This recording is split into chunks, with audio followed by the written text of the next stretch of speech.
So tell me, Tony, when did you get this diagnosis? Back in 2001. Do you feel like you're missing part of your brain? Not really, but I know I am. How do you think it affects you? What are the things that you have a hard time with? Well, I'm not that much of a social person for one, so. Okay. Tony is a 20-year-old man who has AGCC, a condition where you're born without the corpus callosum. And the corpus callosum is the band of fibers that connect the two hemispheres. 200 million fibers. It's the largest single structure in the brain. So its absence is pretty obvious. What was school like for you? Technically, math was the hardest for me. I think it still is. Okay. Are movies confusing? Plot-wise for me, yes. Part of why I do this, personally, is I was an awkward kid. Different reasons, but boy, do I know the feeling of why do they all get along and they all hate me? If I can help somebody else understand themselves so that they don't have to experience that, of course that's what I want to do.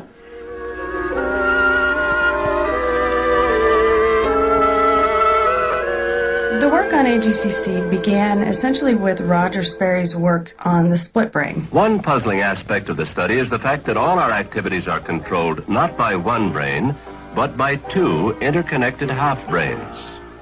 Roger Sperry here at Caltech did a lot of experiments where you can show that each hemisphere processes information separately. Working with him on a series of unique experiments is Dr. Michael Gazzaniga. The brain, of course, is an enormously complex structure. In fact, it's kind of redundantly complex. We have two cerebral hemispheres. The brain is organized in two hemispheres, two halves, separated down the middle. And for most of us, there's a pretty classic organization of what parts of the brain handle what types of functions. The left hemisphere takes on functions of sequential analysis, spatial analysis, language. The right hemisphere is really the seat of more emotional aspects, happiness and sadness and disgust. If the corpus callosum is cut, is severed, then what results is a very interesting disconnect between the functions of the two hemispheres. And when you do that in adulthood surgically to treat epilepsy, there are two very interesting findings. The first interesting finding is that if you just do this to someone and then you talk to them, they seem to function fairly normally. But when you do certain tasks with them, certain experiments in the lab, then they're very abnormal. If you set it up such that information just goes to one side of the brain, so for instance, if I were manipulating this paper clip, something easily identifiable, with my left hand, the idea is that the information goes to the right hemisphere of my brain that's responsible for representing the touch information about that object, and then it crosses over to the left hemisphere so that I can tell you about it.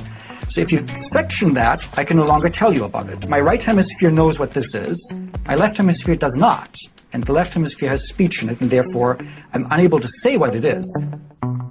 So if your brain is developed normally, with the corpus callosum in place, and then we cut the corpus callosum, then it's organized so that these areas handle certain things and now they can't communicate with each other.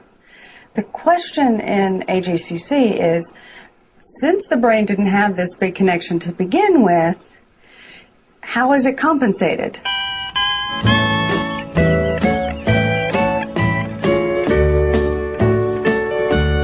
Take these chains from my heart and set me free. Tony lived with his mom from about 10 years old until 18.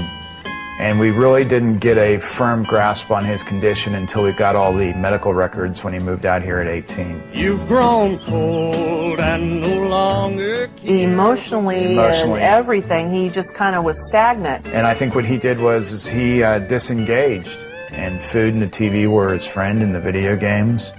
And he wasn't involved in a lot. You know, in many ways now he's 20, but in many ways he's still like a 12-year-old. Take these chains from my heart and set me free. How about socially, like friends and... Friend-wise, I didn't have that very many, and I've kind of kept to myself a lot. Why didn't you reach out? I don't know. I honestly don't know. All right, so another complicated question. Have you ever had a girlfriend? No. Have you wanted to? Probably. Probably.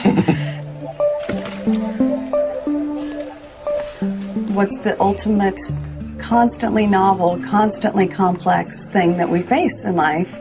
Social situations. Hello. How are you? Good. I need a bacon ranch on white, 12-inch. They're always new, and they require processing so much information so rapidly that multiple areas of your brain have got to be connected and sharing information. And if you're missing the main thoroughfare connecting the two halves of your brain, it's not surprising that that's hard.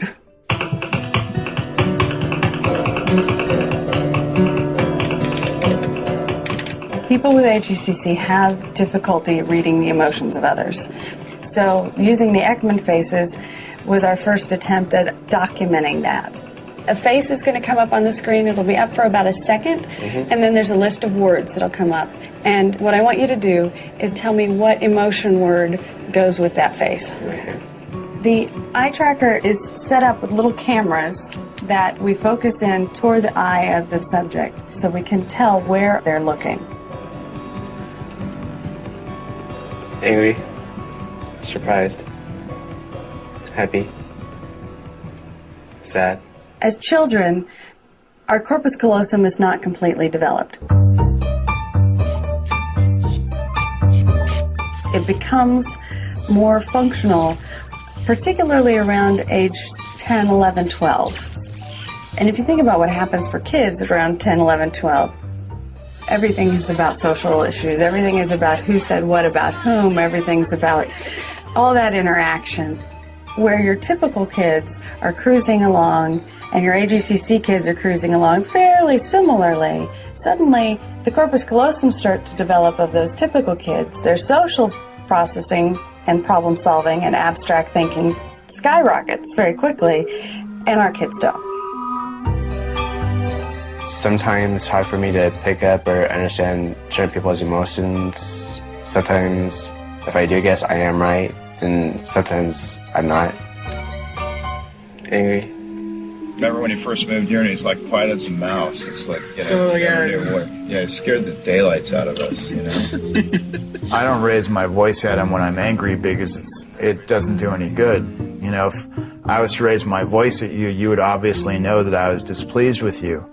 Well, his emotions are so flatlined that I'm just as well off having a normal, quiet conversation telling him that I'm upset with him as I would if I was yelling at somebody. Tony's not able to get that far in the progression of understanding that if he doesn't take a shower on a particular morning, he's going to smell when he goes to work, and that, you know, people won't want to be around him. The whole idea of difficulty recognizing consequences means that learning from social feedback is a problem, and hygiene's a great place that we get a lot of social feedback. Little boys don't take showers. They fight it until they start to get to junior high, and then suddenly they want to. Bravo, sir. Let's get these little guys out of your way. In looking at the faces, Tony didn't look at the eyes as much as a typical person does. The size of the circle shows how long Tony's gaze stayed on any given point. He tended to look more at the nose than would be expected, which the nose doesn't give you much social information. Tony seemed to have the most trouble identifying fear, disgust, and surprise. Fear in particular, it was only at about 50%. So 50% of the time, if somebody looks scared, he's likely to miss it. Why Tony has difficulty reading social information is a bit up in the air. One hypothesis is that the parts of the brain that typically make sense of emotional information are housed in the right hemisphere, and the parts of the brain that give a verbal answer, such as this person feels angry, are in the left hemisphere.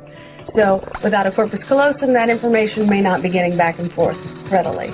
So it could be that simple.